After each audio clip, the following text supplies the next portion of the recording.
امام سے اونچی آواز میں بات کر رہا ہے، وہ اپنے آپ کو سیئر سمجھ رہا ہے کہ میں رسید کٹا رہا ہوں، جیسا چاہوں ویسے بولوں۔ ابے نادان، یہ تیرے باپ کا مصلی نہیں ہے، یہ وہ مصلی ہے جس میں رسول اللہ کھڑے ہو کے نماز پڑھتے ہیں۔ ایک ننگا پیسے کی دولت نشے میں آ کے سامنے کھڑے ہو کے بات کر رہا ہے۔ نادان، تجھے تو جھکا کے ادب سے بات کرنا چاہیے تھا، اور یہ سوچتا یہ میرا باپ نہیں تو کیا ہے، لیکن نائب رسول تو ہے، اس کے سینے میں قرآن موجود ہے۔ آج چوراہے پر بیٹھ کے بات کرتے ہو، مولوی چلا رہے، اثر نہیں ہو، چلاتے چلانے دو، ایک وقت ایسا آئے گا مفتیان رسول کی آواز تمہارے کانوں میں ٹکرائے گا، تیرا آواز بند ہوگا۔ ارے چند لمحات ایسے آتے ہیں نا کہ تم بول نہیں سکتے، میدان میں نکل کر تم اپنی بات نہیں کہہ سکتے۔ اس کی وجہ کیا ہے؟ لعنت ہے تم پر ان علماء کی توہین کرنے کی وجہ سے۔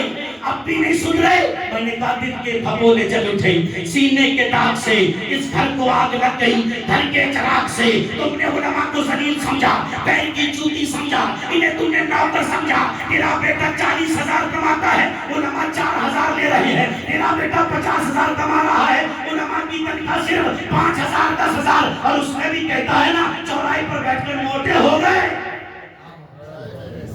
موٹے ہو گئے کھا کے۔ میں نے ایک سے کہا، میں نے کہا اس کو مدرسے بھیج دو، اس کو مدرسے بھیج دو۔ اس نے کہا یار مدرسے بھیج دیا تو کھائے گا کہاں سے؟ میں نے کہا عجیب معاملہ ہے، مولوی موٹے ہو گئے، تیرا بیٹا کھائے گا کہاں سے؟ جب اپنے کی بات آئی تو کھائے گا کہاں سے؟ یہ موٹے ہو گئے۔ ارے ظالمو، اتنا ظلم تو انگریزوں نے نہیں کیا، اتنا ظلم یہ قوم اپنے علماء پہ کر رہی ہے۔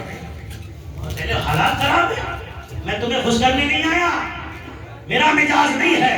سدرو ایک وقت ایسا آئے گا تمہارے کانوں میں آواز گونجے گی، مفتی آنے رسول کی رسید کاٹ دو، لیکن جب بیٹے کی شادی کی بات آتی ہے نا تو ہزاروں روپے آگے کا دیتا ہے، اڑا رہا ہے سیٹ صاحب۔ اور دیکھیں سب سیٹ بنتے ہیں، بھائی گڈی لے کے اڑا رہا ہے، بیٹا گڈی لے کے اڑا رہا ہے، موسا گڈی لے کے اڑا رہا ہے، اور کہتے بڑے پیسے والے ہیں۔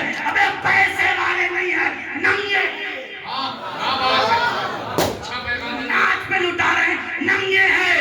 پیسے والا وہ ہے جو دارالعلوم کی رسید کٹواتا ہے اور بچوں کو کھانا کھلاتا ہے۔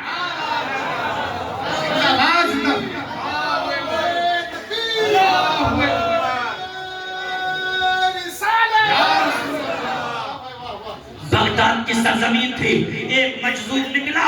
آج تو میں نے یہی سوچا نا، مولوی ہیں بولتے ہیں، بولنے دو یار، ان کا کیا سننا ہے یار؟ اگر سنو تو کسی نیتا جی کی بات سنو، منتری صاحب کی سنو، ایم ایل اے صاحب، ان کی کیا سننا ہے یار؟ ابے نادانو سنو تو انہی کی سنو۔ یہ جو وعدہ کرتے ہیں وہ پورا کرتے ہیں، اور وہ جو کہہ دیتے ہیں وہ کرتے ہی نہیں ہیں۔ جس کی سن رہے ہو، اگر ایسی سنتے رہے تو ایک دن سننا بھی بند ہو جائے۔ بغداد کی سرزمین، ایک مجذوب نکلا، کپڑے پھٹے ہوئے، داڑھی پہ گرد و غبار اٹا ہوا، دیوانہ تھا، نکلا ہاتھ میں ڈنڈا، اور دیکھا بغداد کا حال یہ تھا، جگہ جگہ ڈی جے بج رہے تھے، امیروں کے گھروں میں محفلیں سج رہی تھی، ناچ گانے ہو رہے تھے، مناظرے چل رہے تھے، شباب پہ تھا، پیسے لٹائے جا رہے تھے، نچنیوں کے تماشے، نچنیوں کو بلا کر نوٹ لٹائے جا رہے تھے۔ مجذوب نکلا، اس نے کہا لوگوں اللہ کی بارگاہ میں توبہ کر لو، ورنہ ایک ایسا خونی طوفان آنے والا ہے جو تمہاری بچیوں پر رحم نہیں کرے گا، تمہارے جوانوں پر رحم نہیں کرے گا، تمہارے بوڑھوں پر رحم نہیں کرے گا۔ اب بھی وقت ہے، توبہ کر لو۔ کچھ دن تو وہ گھومتا رہا، کسی نے اس پر نظر نہیں کی، لیکن جب کئی دن ہو گئے نا تو امیروں کو برا لگنے لگا۔ اور بات یہی ہے، امام تقریر کرتا امیروں کو بڑی کڑوی لگتی ہے، یار مولوی صاحب زکوٰۃ کے بارے میں مت بولا کرو، اس کے بارے میں کہتا ہوں اگر پورا محلہ سالک پورا ایمانداری کے ساتھ زکوٰۃ نکالے تو مدرسوں کو کہیں چندہ لینے کی ضرورت کہیں جانے کی ضرورت نہیں ہے۔ پیسہ کھا کے بیٹھ رہا مدرسے والوں کا، اور کہہ رہا کہ احسان کر رہے ہیں، ہم دے رہے ہیں، رسید کٹا رہے ہیں، کوئی بات نہیں، باہر مجمع نہیں ہے، آواز تو جا رہی ہوگی بستروں میں، کروٹیں بدل رہے ہوں گے۔ بے چینی میں نیند نہیں آ رہی ہوگی، مفتی صاحب نے کسے بلا لیا، لیکن یار بات کچھ نہیں ہے، میں بلاوے پہ نہیں، میں تو طالب علم تھا، آج بھی ہوں اور میں رہوں گا۔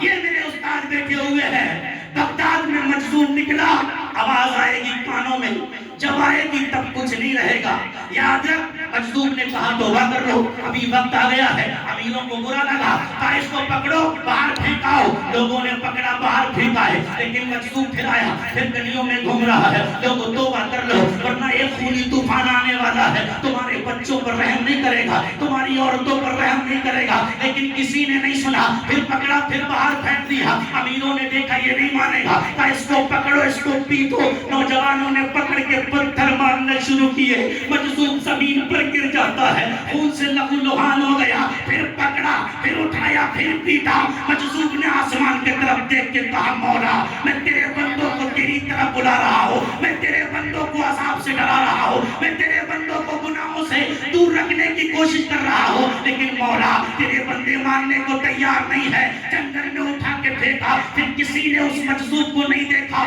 کچھ دنوں کے بعد بغداد کی سرزمین پر جب تاتاریوں کا لشکر پہنچا، مسلمانوں کو کاٹا گیا، اتنا کاٹا، گلیوں میں خون اتنا بہا کہ گھوڑے تیر رہے تھے خون میں، مسلمانوں کی گردنیں کاٹ کاٹ کر مسلمانوں کی کھوپڑیوں کا مینار بنایا گیا، تمہارے بچوں کو کاٹ کاٹ کر تلواروں کی نوک پر رکھ کر گھمایا گیا، جو عورتیں حاملہ تھی ان کے پیٹوں کو پھاڑ کر، ان کے پیٹوں سے بچوں کو نکال کر میدان میں ذبح کر دیا گیا، تمہارے گھروں سے قرآن کو نکال کر چوراہے پر جلا دیا گیا، تمہارے جوانوں کو پکڑ کر چوراہے پر لٹا لٹا کر ماں باپ کے سامنے کاٹ دیا گیا۔ تب دنیا نے کہا مجذوب نے سچ کہا تھا، لیکن اس وقت کہنے سے کوئی فائدہ نہیں ہے۔